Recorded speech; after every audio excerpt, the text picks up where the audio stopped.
성도님들, 독일의 유명한 신학자 미하엘 벨커에 의하면 성경은 하나님의 약속과 축복으로 되어 있다라고 합니다. 그래서 이제 오늘 본문을 보면 하나님의 약속으로 가득 차 있습니다. 본문의 내용은 모세 이후에 이스라엘의 새로운 지도자요, 또 가나안 정복 전쟁을 선두에서 수행하게 될 여호수아가 하나님으로부터 소명을 받고 하나님의 적극적인 후원을 약속받는 장면입니다. 그리고 여호수아서의 결론 부분에 나오는 이야기이지만 여호수아를 통해서 가나안 땅을 약속하신 하나님께서는 결국 그 땅을 얻게 해주신 것처럼 하나님의 약속은 반드시 이루어지는 것입니다. 우리가 앞서 본 민수기 23장 19절 말씀에 하나님은 사람이 아니시니 거짓말을 하지 않으시고 인생이 아니시니 후회가 없으시도다. 어찌 그 말씀하신 바를 행하지 않으시며 하신 말씀을 실행하지 않으시랴 라고 하나님은 말씀하신 바, 약속하신 바를 반드시 지키시는 신실하신 분이시다 라는 걸 우리가 알았죠. 그리고 이 여호수아에게 해주신 말씀을 성경을 통해 우리에게 들려주시는 그것은요, 그 약속이 이제 우리에게도 이루어 주실 약속이기 때문입니다. 이게 참 중요한 이야기죠. 여호수아를 통해서 지금 우리가 이 말씀을 보는 것은 결국 하나님께서 여호수아에게 해주셨던 것처럼 우리에게도 이 약속을 해주고 계신다라는 거죠. 그러면 하나님께서 여호수아에게 해주신 약속, 또 지금 우리에게 해주시는 약속은 무엇일까요? 첫 번째, 바른 땅을 다 주시겠다라는 약속입니다. 오늘 본문 3절 말씀입니다. 내가 모세에게 말한 바와 같이 너희 발바닥으로 밟는 곳은 모두 내가 너희에게 주었노니. 여기서 이 발바닥으로 밟는다는 건요, 그냥 단순히 땅을 밟고 돌아다닌다 이런 의미가 아닙니다. 우리 흔히 말하는 땅 밟기 이게 아니고요. 이건요, 힘으로 정복하는 것을 의미합니다. 즉 하나님께서 주시기로 약속하신 땅이지만 그 모든 영토가요, 그냥 걸어 다닌다고 그냥 저절로 주어진다는 것이 아니고요. 믿음을 가지고 나아가서 가나안의 대적들과 싸워서 쟁취해야 한다는 겁니다. 마찬가지로 우리는 하나님으로부터 수많은 축복을 약속받았습니다.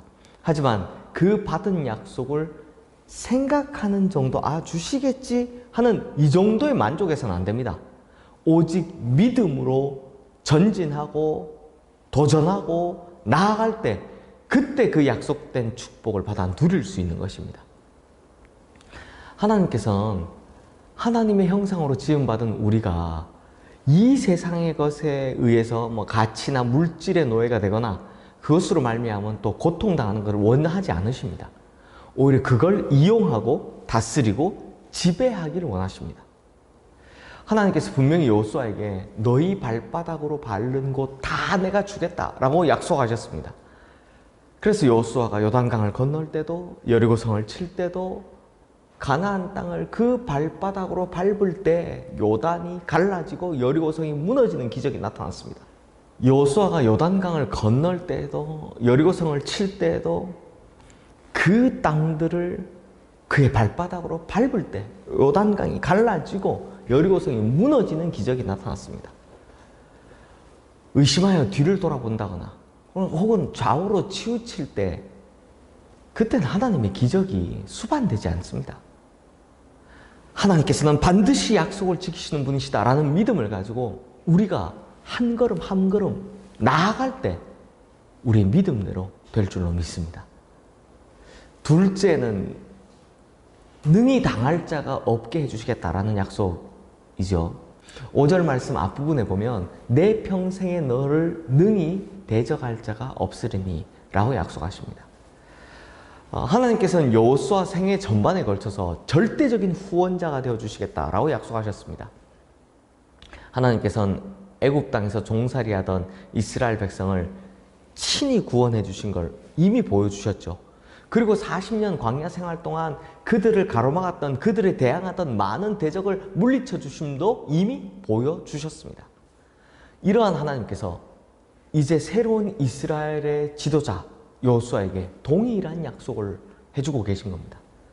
즉 여호수아의 평생에 당할 자가 없도록 해주시겠다라는 승리의 약속을 해주신 겁니다.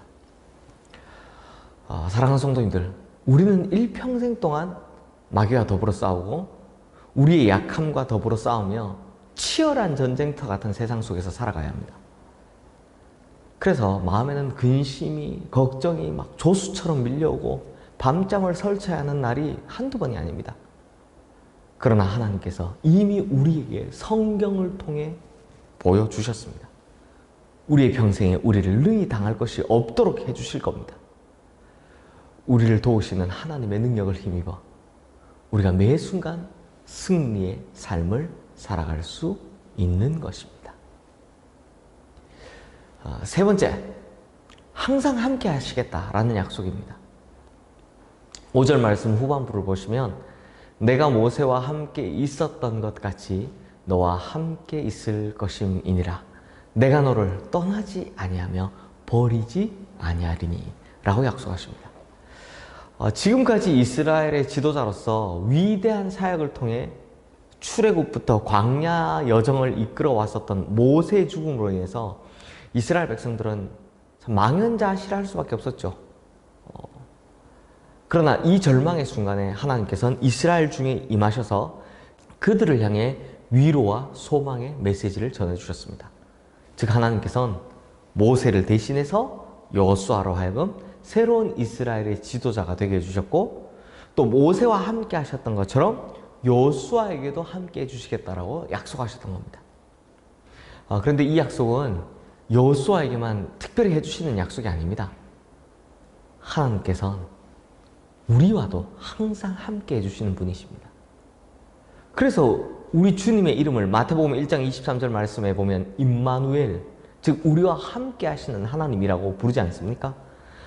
또 예수님께서 이 세상을 떠나실 때 마지막으로 하신 말씀이 뭡니까? 내가 너희와 항상 함께 있으리라 라고 약속해 주셨습니다. 그러므로 하나님은요, 지금도 우리와 함께 하시는 신실하신 분이신 겁니다.